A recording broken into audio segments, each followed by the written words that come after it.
तारीख के 2 जनवरी 2 तारीख के हमार घर मनी दिलो एगो लेटर गिरे। वो लेटर यार आवेदन लिख 3 तारीख के 3 जनवरी थाना में लगे दिलो तो थाना वाला को सुनवाई नहीं करलको।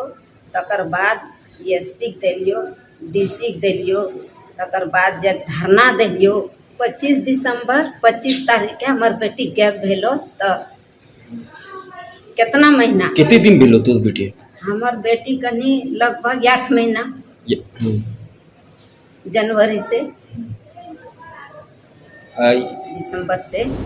दिसंबर 2024 में काटीकुंड थाना क्षेत्र से एक तलाकशुदा महिला वो लापता हो गई थी। उसके परिजनों ने खोजबीन करने के लिए आवेदन दिया था। सनहा दर्ज करके उसकी खोजबीन की जा रही थी। इसी क्रम में जब कुछ अता पता नहीं चला तो पुनः उनके परिजन आवेदन दिए और एक स्थानीय युवक पर आरोप लगाते हुए नामजद प्राथमिकी दर्ज किया और उसके बाद उसका अनुसंधान प्रारंभ किया गया। अनुसंधान में जिस पर नामजद प्राथमिकी की गई थी उसका संलिप्तता हम लोग को प्रकाश में नहीं आया। इसी क्रम में छानबीन चल ही रहा था, तभी तकनीकी साक्ष्य कुछ बरामद हुए और परिस्थितिजन्य साक्ष्य मिले और उसी क्रम में एक शाहिद नाम करके लड़का को संदेह के आधार पर बुलाया गया, उससे पूछताछ किया गया।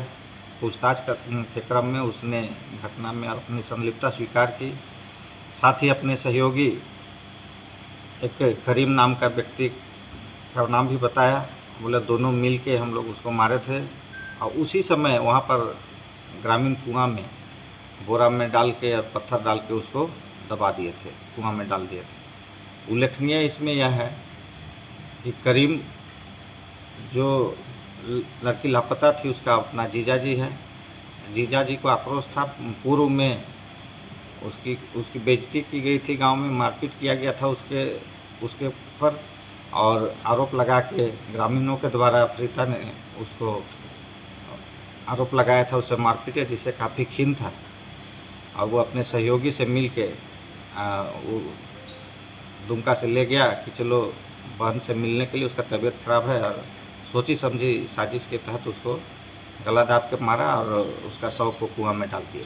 सर वक्त लग गया तो ये किस आधार पे इतना दिन बाद ये ट्रैक हुआ है? देखिए, इसमें परिजनों के द्वारा नामजद प्राथमिकी दर्ज की गई है, जिससे अनुसंधान में थोड़ा सा भटकाव हुआ था निश्चित तौर पर। चूँकि उन लोगों ने नामजद केस किया है तो कहीं ना कहीं कुछ आधार रहा होगा जिसके कारण उन लोग केस किए थे। उसको गहराई से छानबीन किया गया तो जिस पर केस किया गया था ग्रामीण था, उन लोग के यहाँ आना जाना था, बातचीत था, फ़ोन में भी वो लोग बात करते थे। इसी आधार पर उन लोगों ने शक किया कि अपहरण कर लिया होगा।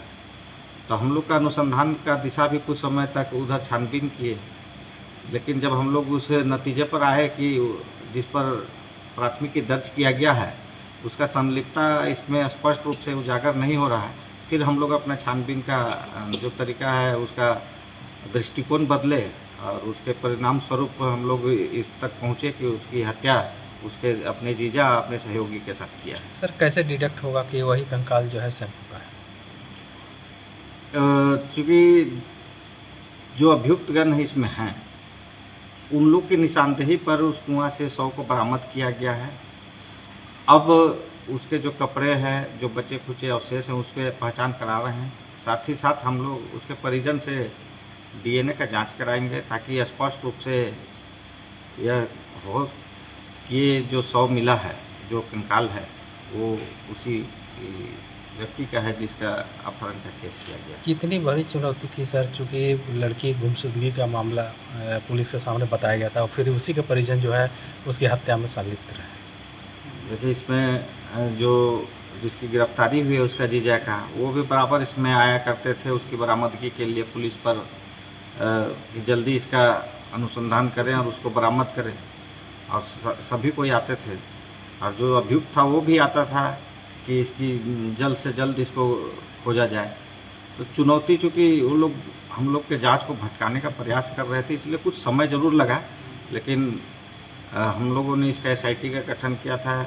SDPO सदर, थाना प्रभारी शिकारीपाड़ा, काठीकुंड और उनके जितने भी IO हैं सब मिलकर इसको स्पेशल हम लोग ट्रीट किए। इस केस को चुनौती के रूप में लिए कि निश्चित तौर पर हम लोग को संदेह हुआ कि लड़की का अपहरण ही नहीं हुआ है, कहीं ना कहीं उसके साथ कुछ अनहोनी हुई होगी। इसी आधार पर हम लोग आगे अनुसंधान किए और फाइनली इस नतीजे पर पहुँचे और उसमें हम लोग टारगेट किए कि कौन कौन प्राइम सस्पेक्ट हो सकता है, जिसमें कुछ हम लोग स्थानीय स्तर पर गुप्तचर से पता किए कि क्या हुआ होगा पास्ट में। उसी के आधार पर हम लोग उन लोग को पूछताछ के लिए बुलाए। साथ ही साथ